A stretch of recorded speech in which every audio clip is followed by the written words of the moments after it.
This recap is going to be an all-time recap because we have breaking news that Juan Soto might have left the Bronx for a petty, almost comical reason, and staying with the Yankees, their pivot is officially in motion. They just gave Max Fried a record amount of money. Nathan Eovaldi, he just signed a pretty fat contract as well. Jake Burger, who was a monster in the second half, he got traded. So did Andrés Giménez, the Platinum Glover, and Garrett Crochet. As I was recording this intro, Garrett Crochet got traded, but the package has not been revealed yet, so we might have to wait until tomorrow's upload to talk about this deal in depth, but so much is happening right now. Before we start the recap, I just want to remind you guys, these take a ton of work, like an ungodly amount of work and research, so let's start off by leaving a like and subscribe, and don't forget to use code Fuzzy on SeatGeek and Underdog Fantasy. Juan Soto allegedly had beef with the Yankees because they would not gift him a free suite for his family, whereas Steve Cohen and the Mets literally gave him a free suite. So this stems back all the way to Derek Jeter. If you guys don't remember, Derek Jeter, he got a lot of money with the Yankees, but he was never gifted a free suite as an incentive to stay with New York. Same with Aaron Judge. Both Aaron Judge and Derek Jeter had to pay out of their own pockets or at a discount rate. I think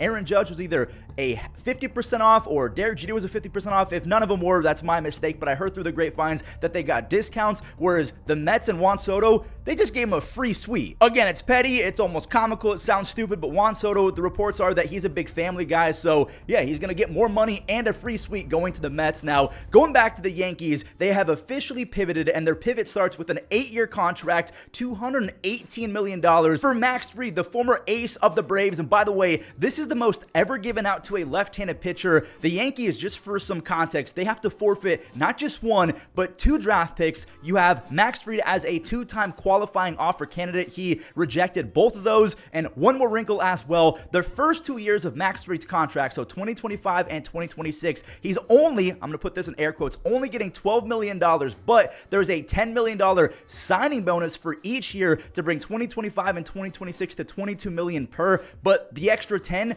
doesn't affect the luxury tax or the salary stuff, so keep that in mind. It's a pretty smart move, a fiscally responsible move from the Yankees, who are running their team like a business, whereas Steve Cohen, a lot of people are saying he's running his team like a fan with a ton of money. It's kind of fun. Now back to Max Fried. His stuff is disgusting. He hovers around 94 on the fastball, but we've seen him get it up to 98 miles an hour when he wants to. He has a ridiculous 2.8 ERA since 2020. He's won 3 Gold Gloves. He's been top 2 Cy Young twice in his career already. So when your rotation can go Garrett Cole, Max Fried, Carlos Rodon, Luis Hill, and Clark Schmidt, that is as formidable as it gets in terms of stuff because they all throw incredibly hard and they have nasty off-speed stuff. What do you do now with Nestor Cortez and Marcus Stroman? Stroman wasn't even used in the playoffs. What about the top prospect, Will Warren? The Yankees are about to make a plethora of moves, in my opinion, and even if they don't, let's say that Max Fried and Christian Walker are their only pivots that they make after losing Juan Soto. They're going to free up a lot of money for next year's crop of free agents like Kyle Tucker or Vladimir Guerrero Jr. One more thing before we talk about the Andrés Giménez and Jake Burger trades. Apparently, the A's were in on Max Fried, and it's not like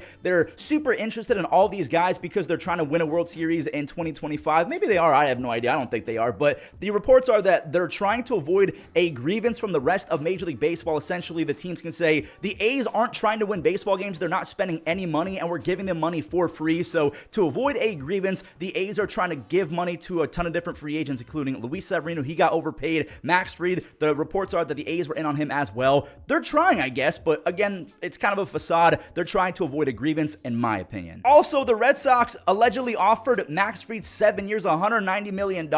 They lost out on a lefty, and they got another lefty in Garrett Crochet. But because we don't know the package right now, we got to talk about Garrett in another video. Cleveland made a flurry of moves. Andrés Giménez, the Platinum Glover, is officially on the move to Toronto. Along with him, Nick Sandlin, the kind of sidearm reliever. He's going to the Blue Jays in exchange for Spencer Horwitz and Nick Mitchell, a young prospect. Now, we'll talk about Spencer Horwitz in a second because he was a Cleveland Guardian for all of 13 seconds. Andrés, thank you, Toronto, for taking this god-awful contract off our hands. He's owed almost $100 million for the next 5 seasons. Yes, he's a Platinum Glover. I say this from the bottom of my heart. Watching him play defense almost brings a tear to my eye because it is so otherworldly, but his miserable plate approach ruins all of it. So I'm happy that we're clearing up a spot for the 23-year-old prospect who we got in the Nolan Jones trade, Juan Brito. The dude had 40 doubles and 21 home runs with a near 370 on base at AAA last year. I will take an offensive threat at second base over platinum defense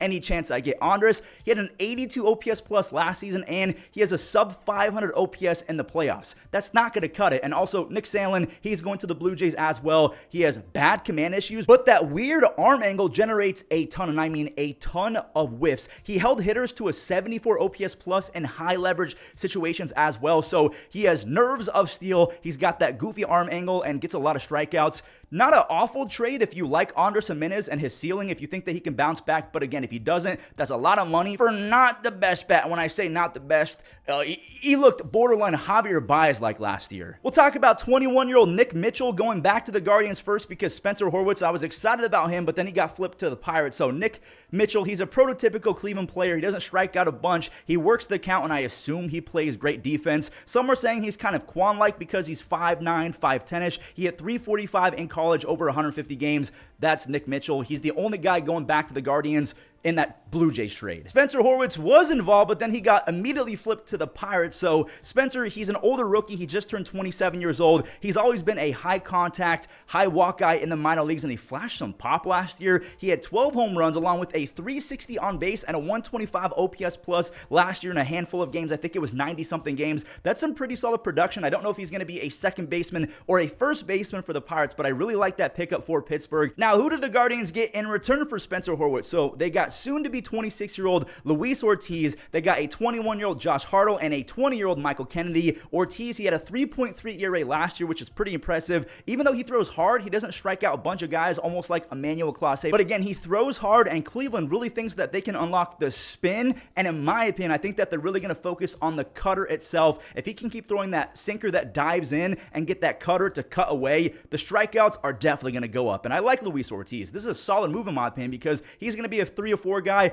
I like his ceiling. 21-year-old left-hander Josh Hartle, he was a third-rounder this year. His stock fell off a cliff and plummeted after an insane junior year. But you have to remember, he's going to the Guardians, so this is a perfect fit. It's a project in the making. I like this move as well. 20-year-old right-handed starting pitcher Michael Kennedy, he was a 4th-rounder in 2022. He has a combined 3.1 ERA and an almost 11 strikeouts per 9 in the lower minor league so far. Sure, I'll take him as well. Now, for me, this is Christmas coming early as a Guardians fan. I know a lot of fans are upset because they like Andrés as a person, and again, that defense was really fun, but the conclusion of the Lindor trade is finally done. Ahmed Rosario is gone, Andrés Giménez is gone, Cookie's gone, Josh Wolf has been gone, so the entire trade is swinging all the way in the favor of the Mets. They absolutely smoked the Guardians, but at least that contract is off the books. Thank you, Toronto. I appreciate it. And again, I'm not trying to sound giddy that Andrés is gone, but he made me so mad. Like, his plate approach made me want to stop watching the game entirely. One more trade to talk about. Jake Burger is going to the Rangers, but actually real quick, the Rangers made a pretty sizable move. They brought back Nathan Eovaldi on a 3-year deal worth $75 million. You guys know what Nathan brings to the table. You can essentially pencil him in for a mid-3 ERA and an injury or two. He's going to miss 5 or 6 starts, but he gets better in the postseason. He has a combined 3.05 ERA and an almost 10 strikeouts per 9 in the playoffs, which are both better than his regular season per 9s for his career. So he's a big-time pitcher. Great move for the Rangers. The Rangers were not done. They also picked up Jake Burger, who was one of the best players, or at least best hitters in baseball down the stretch last year. In the second half, he put up an OPS over 900 and swatted 19 home runs. Now, Jake will be 29 years old, but he's not a free agent until 2029. So again, this is going to be kind of a long-term play for the Rangers. He is one of the best power bats in all of baseball. His exit velocities are just ridiculous. He's probably going to be their new DH because his defense is atrocious, like bottom of the barrel we're talking about in the game of baseball. It's a loaded lineup. If Wyatt Langford continues to improve, he was the best rookie in the second half. Marcus Semien, Adolis Garcia, to me, I feel like those guys are solid bounce back candidates, and you get a full season of DeGrom. To me, the Rangers are going to look a lot like their 2023 World Champion selves as opposed to the regressing 2024 selves. Going back to the Marlins, we have 3 separate prospects, including a former super prospect, a former fan favorite in the hobby. We call it the hobby. That's just card collecting. 22-year-old infielder Max Acosta. He looked like a straight up bust before really finding his groove at AA this year. He batted .290 with 26 stolen bases, and he only struck out 14% of the time, so the Marlins really like his ceiling. They're also getting 20-year-old starting pitcher Brian Mendoza, who has elite strikeout stuff, but he really struggled when he got promoted to high A. They're also getting 19-year-old infielder Estrai Vargas. If I botched that, I'm sorry. It's the first time I'm even hearing about him. He had 14 home runs and 29 stolen bases in 97 A-ball games. So again, these guys probably will not pay dividends for the next 2 or 3 years, but the Marlins, they're trying to build up a super squad in terms of top prospects from other teams. I hate this in the short term for Marlins fans because they're probably not going to be good until 2026, 2027. But hey, they've made a lot of trades over the last few months, and if a couple of these prospects turn out to be pretty good,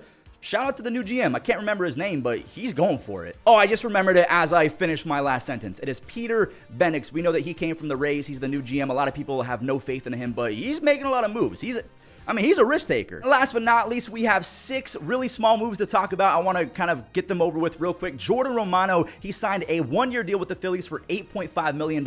We know that he was a stud with the Blue Jays from 2020 to 2023. He had a 2.29 ERA over those seasons, but holy regression in 2024, and that was in large part because he couldn't stay healthy. He had a 6.5 ERA in 13 innings, but the Phillies, they're confident that they can unlock him all over again. Jimmy Garcia is going back to the Blue Jays after being traded from the Blue Jays literally a few months ago. He was elite before the trade to the Mariners. He was awful and useless for the Mariners, so he comes right back. He gets a 2-year deal because Toronto, they just really know how to unlock his strikeout stuff. Alex Cobb, he is leaving the Guardians for a 1-year deal, $15 million contract. He has a 3.7 ERA since 2021 with elite ground ball percentages. He misses barrels a ton. The Tigers think that they can build off of the small success that he had with the Guardians last year, even though he rarely stayed healthy. Akil Baddoo, the bad man, we're only talking about him because he's one of my favorite players. He has officially been DFA'd. He had 13 home runs and 18 stolen bases as a rookie. He has a 75 OPS plus since. But if the Rays or the Dodgers get a hold on him, considering his crazy exit velocities last year, maybe they can turn him into a really solid platoon bat. Mike Tauchman, he's going to the White Sox. He has a 360 on base over the last 2 seasons. His defense and speed have really fallen off, but he's 34 years old. And also Thairo Estrada, he is the Brendan Rodgers replacement. He gets a 1-year deal with the Rockies. He's a walking 10-20, that's 10 home runs, 20 stolen bases with great defense when he's healthy. 2024, yeah, that didn't happen. He was bad. That does it for today's crazy recap. We'll talk about Garrett Crochet in depth in the next video. Make sure you guys subscribe because you do not want to miss that. Leave a like. These videos take a lot of work, and I'll see you in the next one. God, I'm hyped up. Baseball is so fun right now.